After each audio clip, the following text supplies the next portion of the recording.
नमस्कार दोस्तों, आज की वीडियो में हम बात करने वाले हैं एक बहुत ही सेंसिटिव टॉपिक पे और बहुत ही जरूरी टॉपिक पे। वो क्या है कि दहेज का जो झूठा आरोप अगर आपके खिलाफ लगे तो आपके पास क्या क्या कानूनी प्रावधान है उससे बचने के। आप अपने आप को और अपने परिवार को कैसे इस आरोप से बचा सकते हैं। पहले भी हमने बहुत ही इंफॉर्मेटिव वीडियोस बना रखी है। आपने अगर चैनल पे चेकआउट नहीं करा है जरूर चेकआउट करिएगा। एफआईआर से रिलेटेड चाहे झूठी हो या फिर आप करना चाहें तो इस तरह की वीडियो आपको मिल जाएंगी जिससे आपको बहुत ज्यादा हेल्प होने वाली है। तो चलिए शुरू करते हैं आज की वीडियो। सबसे पहले हम ये देखते हैं कि दहेज में झूठे आरोप लगाए क्यों जाते हैं। अब ये आप झूठा बोल रहे हैं या वो सच भी तो हो सकता है कि आप सच में ही दहेज की डिमांड कर रहे हैं। तो कानून के अंदर दोनों ही चीजों के लिए सजा है, जो कि पहले आईपीसी होता था अब बीएनएस है। और इसमें अगर आप दहेज मांग रहे हैं तो भी आपके खिलाफ सजा है, और दूसरा अगर आपके खिलाफ झूठा केस किया जा रहा है तो भी आपके पास बचाव के इसमें बहुत सारे प्रावधान दिए हैं। तो यहां पे आपकी जिम्मेवारी क्या है, आपने शांत रह के पूरा बीएनएस के अकॉर्डिंग जो भारतीय न्याय संहिता है उसके अकॉर्डिंग सोच के अगर आप पढ़ सकते हैं आप पढ़िए, फिर आप एक लीगल एडवाइजर से राय लीजिए।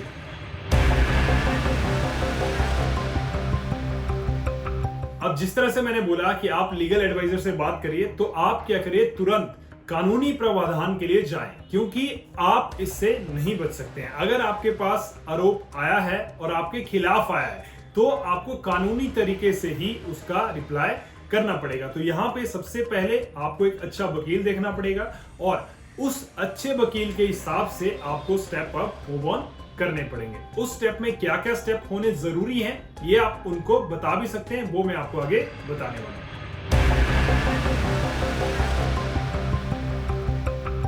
सबसे पहले आपको क्या करना है या वकील को आपको ने क्या बोलना है कि मुझे एंटीसिपेटरी बेल दिलवा दें।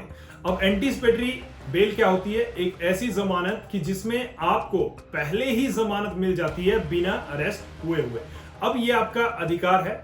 आप इसके लिए क्या करें, आप कोर्ट में पेश हो जाएं, और कोर्ट में जब आप पेश होंगे, इवन आपको पेश होने की जरूरत भी नहीं है, अगर वकील आपके बिहाफ पे पेश हो जाए तो वो आपके लिए एंटीसिपेटरी बेल ले सकते हैं। इससे आपको टाइम मिलेगा केस को समझने के बारे में और अपने आप को सही प्रूव करने के लिए जो भी चीजें आपने इकट्ठे करनी है उसके लिए भी आपको बाहर रखने का टाइम मिलेगा, और उस दौरान आप सारे सबूत इकट्ठे कर सकते हैं।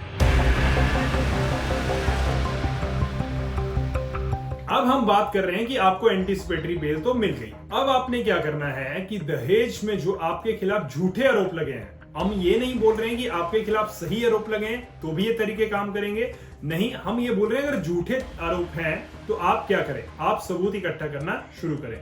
जैसे आप मैसेजेस, आप कॉल्स, आप मेल्स या आप विटनेसेस उनको इकट्ठा करें, और इससे क्या होगा, आपको ये प्रूव करने का टाइम मिल जाएगा कि आपके खिलाफ जो भी केस लगा है दहेज का वो सही नहीं है, क्योंकि मेरे पास ये सबूत इकट्ठे हैं। चाहे वो मैसेज है, वो कॉल रिकॉर्डिंग्स है, मेल रिकॉर्डिंग्स है, या फिर कोई आपके पास आई विटनेस है।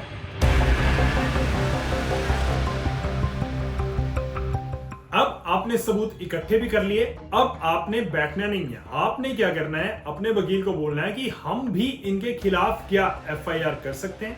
तो वो जरूर आपको हाँ ही बोलेंगे, क्योंकि काउंटर एफआईआर एक ऐसी चीज है जिसमें आप अपनी स्थिति को पूरा एक्सप्लेन कर सकते हैं। आपके पास भी अधिकार है कि मुझे एफआईआर करना है इसके खिलाफ, क्योंकि ये झूठी एफआईआर कर रहा है मेरे खिलाफ। तो आपके पास वो अधिकार है, आप काउंटर एफआईआर कर सकते हैं, और इससे आपको भी उतनी ही इंपॉर्टेंस मिलेगी अपना पक्ष दिखाने के लिए और सुनाने के लिए, चाहे वो कोर्ट में हो या फिर पुलिस के सामने।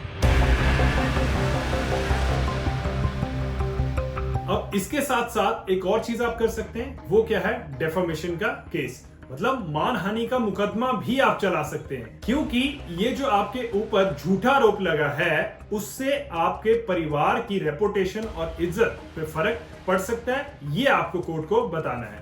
इसकी वजह से मुझे बिजनेस में लॉसेस हो सकते हैं, इसकी वजह से मुझे सोसाइटी में मेरे और मेरे परिवार की रिस्पेक्ट में कमी आ सकती है, और बहुत सारी चीजें और भी आप उसमें ऐड कर सकते हैं जो कि डेफेमेशन में यूजुअली होती हैं। तो वो डेफेमेशन से भी आप उनको काउंटर कर सकते हैं कि जो ये झूठी एफआईआर मेरे खिलाफ की जा रही है या करने की कोशिश की जा रही है मुझे फंसाने की, तो इससे मुझे नुकसान हो रहा है और मेरी इज्जत की सारी भरपाई अब वो आदमी करेगा जिसने मेरे खिलाफ झूठी एफआईआर करी है दहेज की। इसके अलावा एक और चीज है, ये आप कभी ना भूलिएगा कि जो दहेज के केस होते हैं उसमें अकेले आपके ऊपर ही आरोप हो ऐसा जरूरी नहीं है। आपके घर वाले, आपके माता पिता, आपके भाई बहन भी इसमें फंस सकते हैं। तो यहां पे आपने एक चीज हमेशा वकील को याद दिलाना है, क्योंकि वो भी इंसान है, गलती उनसे भी हो सकती है या वो भूल भी सकते हैं। तो आपने याद कर दिलवाना है कि सर मुझे अकेले को नहीं, मेरे पूरे परिवार को सेफ्टी की जरूरत है और एंटीसिपेटरी जो बेल आप दिला रहे हैं वो सिर्फ मुझे नहीं, मेरे पूरे परिवार को दिलाई जाए, ताकि ऐसा ना हो आपके पास तो एंटीसिपेटरी है, आप बच गए, बट आरोप में 4 लोगों का नाम था, वो 3 लोग जेल में चले गए। तो इसलिए आपने ये सुनिश्चित करना है आपके वकील के थ्रू कि मेरे परिवार को भी सुरक्षा दी जाए। तो दोस्तों, दहेज का झूठा आरोप अपने आप पे लगते देखना बहुत मुश्किल है और इसका सामना करना भी बहुत मुश्किल है, पर ऐसा नहीं है कि आपके पास अधिकार नहीं है या आपके पास इससे बचने का कोई तरीका नहीं है। आप सही से कानूनी सलाह लें, बीएनएस को जरूर फॉलो करें और जो चीजें मैंने बताई हैं इन चीजों को अगर आप अपने बचाव में डालेंगे तो आपके बचने के चांसेस बहुत ज्यादा बढ़ जाएंगे।